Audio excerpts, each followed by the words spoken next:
Welcome to the video on completing bacteriological sample siting plans for small water systems. Before we begin completing the bacteriological sample siting plan, we want to answer two questions. One, what is a bacteriological sample siting plan? And two, why do we have to have a bacteriological sample siting plan? A bacteriological sample siting plan is a plan that identifies specific bacteriological sample points within a water system. We need a bacteriological sample siting plan for a few reasons. One, it is required in regulation. Two, it ensures that the water system is collecting the correct number of samples that represent the distribution system. And three, it allows the water system and regulators to adequately assess and develop responses to address bacteriological issues that may present themselves in the distribution system. The bacteriological sample siting plan is made up of two components. One, a map of the water system, and two, a form that identifies the sampling points within the distribution system. Prior to viewing this video, you should have received a guidance for completing bacteriological sample siting plans. At the end of that guidance is a form that looks similar to the one on the screen you see in front of you. A digital copy of this form can also be provided by the district office. Let's begin by completing the bacteriological sample siting plan for our water system. What you want to begin with is your system number. In this example, our system number is 5400123. In the system name field, put in your water system name. Our example system is Del Boca Vista Mutual Water Company. In the Public Water System Classification field, you need to identify what public water system classification your water system is: a community water system, a non-transient non-community water system, or a transient non-community water system. In this example, our water system is a community water system. The number of daily users, or population, is based on the public water system classification. For community water systems, you should list the residential population of your water system. For non-transient non-community water systems, you should list the regular daily population. These are the same people who visit your water system every day. An example of them would be students or employees. For transient non-community water systems, you should list the average number of daily users of your water system. For our example water system, the number of daily users, or residential population, is 285.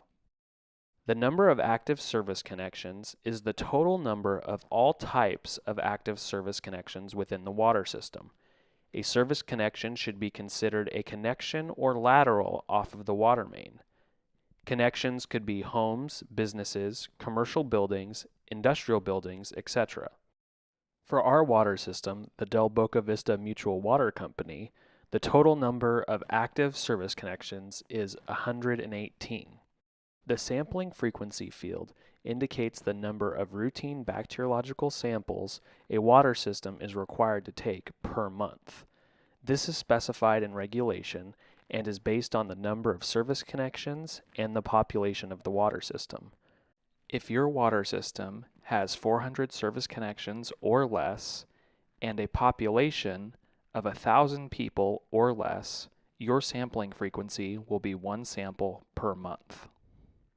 If you are unsure what your sampling frequency should be, please contact your district office. For our example, the Del Boca Vista Mutual Water Company, we are required to collect 1 routine sample per month. The list of active sources that may need to be sampled for each total coliform positive are the water system's active sources. In our example, the Del Boca Vista Mutual Water Company, active sources are well 1 and well 2. The trained sampler is the person who is collecting samples for the water system. This may be a contract operator, a laboratory, or a water system representative who is trained to collect bacteriological samples. In our example, the trained sampler is David Putty. The analyzing lab field is where we indicate the laboratory responsible for analyzing our bacteriological samples. The lab should be ELAP certified for the acceptable test methods specified in drinking water regulation. In the example, our ELAP certified analyzing laboratory is Yankee Lab. The person responsible to report coliform positive samples to the division is the water system representative. Generally, the water system representative is the person who is responsible for overseeing the operation and maintenance of the water system. For the Del Boca Vista Mutual Water Company, the water system representative is Frank Costanza. The day and evening contact number for the water system representative should be listed in the day and evening phone number field. If the water system representative has multiple contact numbers, please list all contact numbers for the water system representative. The date of the bacteriological sample siting plan is the date that we are completing the sample siting plan. Before we select our sample sites, it is important that we get a map of our water system that indicate our distribution system and our sources. If you have a map of your water system, you will want to make a copy of that map to use when completing the bacteriological sample siting plan. If you do not have a map of your water system, navigate to the description box below, click the link to access the video that teaches you how to complete a bacteriological sample siting plan and create a map using Google Earth. Now we need to complete the bacteriological sample siting plan by selecting routine and repeat sample point locations within the distribution system.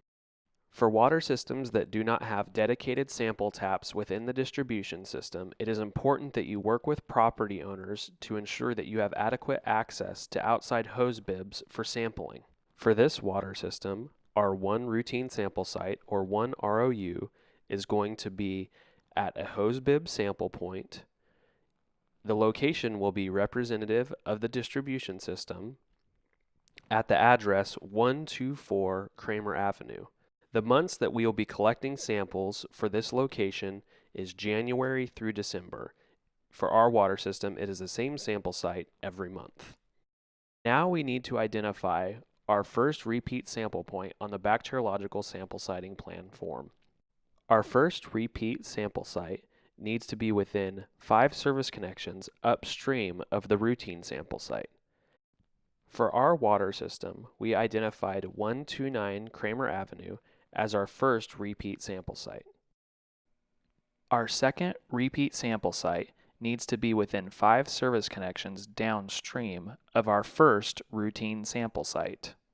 Our second repeat sample point is located at 118 Kramer Avenue. Now we need to identify our repeat 3 sample points. In this case, they will not be from the distribution system. To comply with groundwater rule, we are selecting to sample our sources, well 1 and 2, as our repeat sample points. Now that we have identified our first routine sample point and its corresponding repeat sample points, we need to identify our second, third, fourth, and fifth routine sample points. These sample points should be located throughout the distribution system as an adequate representation of the entire distribution system. In the event of a positive distribution sample, the water system must collect samples from 1 through 5 ROU the following month. For the second routine sample point, we selected 341 Costanza Road. This sample point will only be sampled the month after a positive in the distribution system. For sample points 3 through 5 ROU, we will identify sample points that are representative of the distribution system. After we have completed the form with all the sample point locations, we need to indicate these sample point locations on our map. Finally, to complete the form, we need to identify if continuous chlorination is being provided. If yes, the system is required to sample its raw water sources monthly. Now that we have completed the form, we need to print it and sign it in the signature box located in the middle of the form. Once we have signed the form, we can scan it along with a copy of our map and email it to the district office. If you have any questions regarding your bacteriological sample siting plan or completing the bacteriological sample siting plan, please be sure to contact your district office. Thank you for watching this video on developing a bacteriological sample siting plan.